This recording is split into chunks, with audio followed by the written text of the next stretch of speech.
दादा काय सांगाल तुम्ही आता जे आहे ते नवीन सरकारचं स्थापना झालेली आहे आणि नवीन सरकार स्थापन झाल्यानंतर तुम्ही जे आहे ते सामूहिक आंदोलन उपोषण करणार आहे, कधी करणार आहेत आणि काय तारीख असेल त्याची? उद्या सकाळी 11 वाजता आम्ही तारीख डिक्लेअर करणार आहे. अंतरवाली या ठिकाणाहूनच उपोषणाची तारीख आमरण उपोषणाची डिक्लेअर करणार.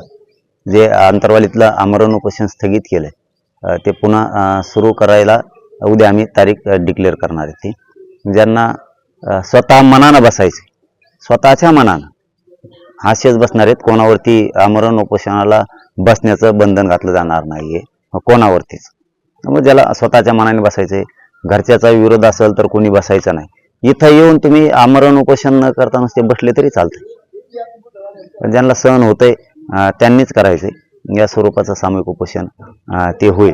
पण नाही कोणी बसलं तरी मी बसणार आहे. कारण काही काहींना नाही कोणी बसलं याचा अर्थ असा की काही काहींना नाही सहन होत, नाही उपाशी बसू शकत कोणी. उद्या तारीख होईल डिक्लेअर. दादा 39 मंत्री जे आहेत ते मोठ्या संख्येनं पहिल्याच विस्तारामध्ये सामील झाले, मात्र याच्यामध्ये ओबीसीचे नेते जे आहेत छगन भुजबळ यांना मंत्रिपदावरून डावलले. नाही आता ते मला नाही माहित त्याला कशाला काय केलं आणि काय नाही. तो आमचा प्रश्नच नाही. तो त्यांचा राजकीय प्रश्न आहे वैयक्तिक. त्याच्याबद्दलचं आपल्याला काय माहिती नाही आणि त्याला का दिलंय हे माहीत नाही आणि त्याशी आम्हाला काही देणं घेणं पण नाही. मराठा आरक्षणाचा मारे करायचं आम्हाला काय देणं घेणं नाही. गोरगरिबांना ओबीसींना सुद्धा त्यांनी काय कधी काही खाऊ दिलेलं नाही. परंतु ते आता मला काय म्हणायचं की त्यात पडायचंच नाही आम्हाला. त्या राजकीय विषय त्यांचा तो आरक्षणाचा विषय नाही येतो, तो राजकीय विषय. त्याच्यामुळे त्यांचं ते बघून घेतील. आपल्याला बोलायचं काही गरज नाही असं मला वाटतं की राजकारणात आपण बोलायची गरज नाही. आरक्षणात बोलला तर सोडणार नाही. मराठा समाज नाही देतो असं जाहीरपणे जे आहे ते नेहमी देवेंद्र फडणवीस सांगतात. आता ते स्वतः मुख्यमंत्री झाले, आता प्रश्न मार्गी लागत. आता म्हणलेतच ना ते. इथून पाठीमागं सुद्धा खूप वेळेस म्हणलेत की आम्ही मराठा आरक्षणाच्या बाजूने कधी विरोध करत नाहीत, काय विषय नाही, आमचा फुल सपोर्ट आहे. आता अधिवेशनात दिसेल ना, करतील ना ते. आणि त्यांनी करायला पाहिजे. आता बोललेत त्याप्रमाणे त्यांनी करायला पाहिजे आणि ती अपेक्षा अशा मराठा समाजाला आहे की ते करतील. नाही केलं आम्ही सज्ज आहेत. उद्या तारीख डिक्लेअर करणार लगेच सामूहिक उपोषणाची. आम्ही सज्ज आहेत. धन्यवाद. जे आहे ते या उपोषणाला बसू शकतात कारण खूप मोठ्या पद्धतीनं संख्या असू शकते. जर लोकांना जर बसाच म्हणलं तर मग येण्याची बुकच काय. जगाच्या पाठीवर असं आमरण उपोषण सामूहिक कधीच झालेलं नसून होऊ शकतं. परंतु सगळीच काळजी करायला लागते. सगळीच काळजी करायला लागते मला की बसा म्हणलं तर घराघरातून माणसं बसतील.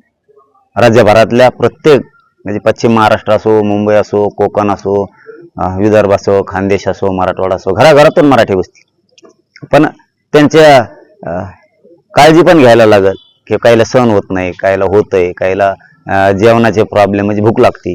त्याच्यामुळं बंधन नको. असं मी आता ठरवलं की बंधन नको. तुम्हाला मनाने बसायचं तर बसा. नाही माझं म्हणणं काय की बाबा त्या राजकारणाच्या विषयात मी पडणारच नाही. कारण ते त्यांचा वैयक्तिक विषय, त्यांच्या पक्षाचा म्हणा किंवा त्यांच्या सरकारचा म्हणा किंवा त्यांचं काय असेल ते त्यांचा विषय. आरक्षणाच्या विरोधात बोललं की मी सोडणार.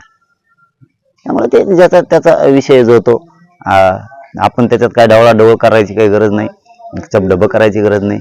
आरक्षणासाठी आम्ही लढायला खंबीर आहेत. उद्या आम्ही तारीख डिक्लेअर करणार आहेत आणि मराठी मोठ्या ताकदीनं त्या तारखेला, जी तारीख उद्या डिक्लेअर होणार आहे त्या तारखेला महाराष्ट्रातल्या कानाकोपऱ्यातले मराठी ताकदीने येणार. कामं धंदे सगळे एक दिवसासाठी बंद ठेवून, शेतकरी सगळे एक दिवस काम बंद ठेवून सगळे मराठी एक दिवस अंतरवालीत येणार आहेत. सगळेची सगळे. एवढी ताकद पुन्हा एकदा या देशाला आणि जगाला दिसणारे मराठी किती ताकदीने.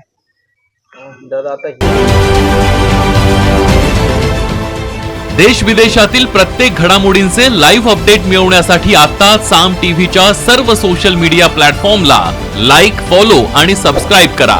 तसंच सर्व नोटिफिकेशनसाठी बेल आयकॉन प्रेस करायला विसरू नका.